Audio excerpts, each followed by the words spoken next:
In the last video, we looked at something called the turns ratio, which was the ratio between the number of turns in the secondary versus the primary, which is also equal to the voltage of the secondary over the primary, which is equal to the square root of the inductance of the secondary divided by the primary.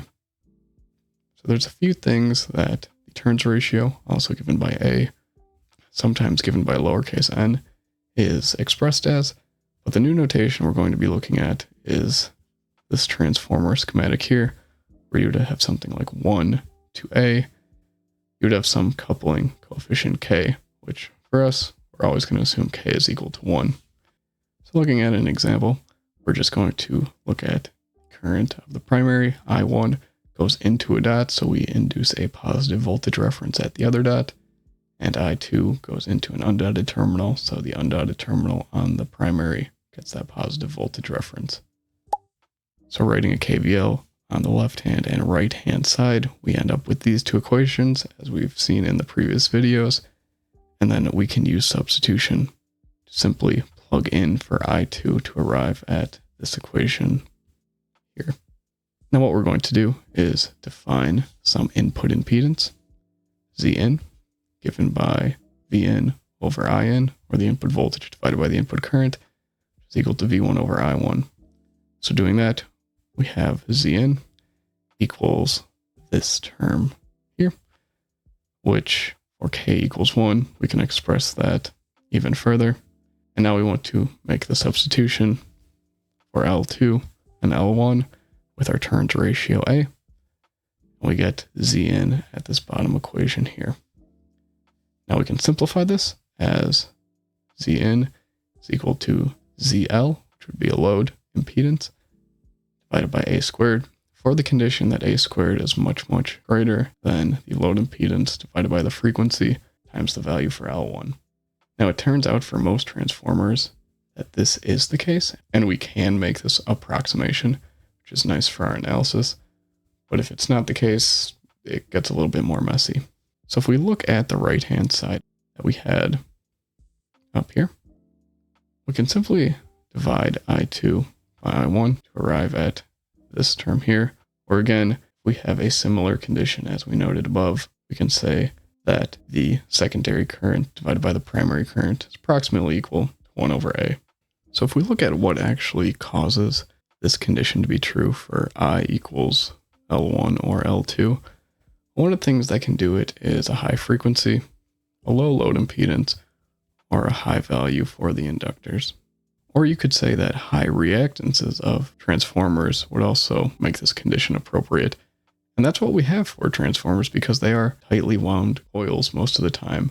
But nevertheless, we've ended with a bunch of terms for A. So that's great that we have all these relations for the turns ratio. But there's a catch. And the catch is referring to that introductory video we did on transformers, where we need to know how the notation is being used, how the polarities are referenced in the problem we're looking at. So if we have something where the voltage and the current are out of phase, we get these negative signs that appear in the turns ratio. But if we have a good memory or good notes, or we do enough problems, it starts to become second nature. So let's look how we can use this party trick of the turns ratio. So we want to consider a transformer network where we have a voltage on the primary, we have an inductor load JWL prime R1, and we have an inductor L1. We have on the secondary an inductor L2, and then for our load we have R2, and then we have 1 over J omega C1, and we also have a voltage source. It's pretty complex. We have a lot of components and we have voltage sources on each side. And we want to find the current I1 and the current I2. Now the first thing we want to reference is we have current I1 going into a dot, and we have this positive polarity. And we have current I2 also going into a dot, but a flipped polarity. So we're just going to keep track of that for now. Now what we want to do is throw a black box around this transformer. We know that the ratio is 1 to 2, so A is equal to 2. We'll make note of that for now. So our black box circuit looks like this, where we've just gotten rid of L1 and L2, and we just have all the other components. Now into the black box, we have I1, but coming out of the black box, we have I2. And the question is, what if we could get everything nicely into I1 or have some equivalent circuit? And that's what we're going to use the turns ratio for. So generally, recall all of our formulas for the turns ratio. But if current goes into a dot on one side and out of a dot on the other side, current is in phase. And if voltage polarity matches at the dots, the voltage is in phase. So what did we have? We had current going into a dot on one side, and we had current going into a dot on the other side. So the currents are out of phase. And if we look at the voltage polarities, we have a plus at the dot and we have a minus at the dot. So the voltages are also out of phase. So what this does is it tells us that from how the circuit is labeled, I1 divided by I2 is going to be equal to minus A, and that V2 divided by V1 is going to be minus A. We also said that A could be equal to Z2 divided by Z1, where we had a square root there. And this stems from this load to input relationship that we had before. So we can say that Z2 divided by Z1 is equal to A squared. And now what we want to do is consider the reference frame of the left-hand side of the circuit, or the primary, which really means that if we look at this black box again, we want to, instead of have I2, have I1.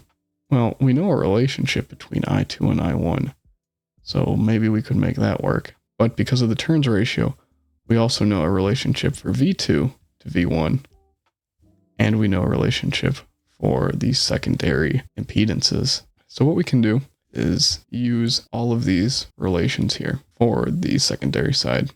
That allows us to set up a circuit as follows, where nothing on the primary side is changing, but on the secondary side, we now have R2 divided by A squared, 1 over j omega C1 divided by A squared, and for the voltage, we have V2 divided by minus A, which we get from these relations right here.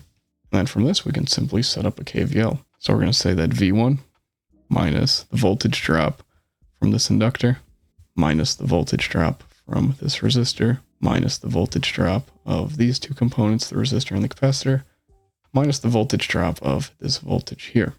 It's going to be equal to 0. And then we just solve for I1. Now, assuming all of these values are given, we should get some numerical answer for I1. And then scaling back up, we have a relationship between the primary and the secondary current. So we can say that the secondary current is simply equal to primary current divided by minus A, where A was that turns ratio, which we found to be 2 in our example.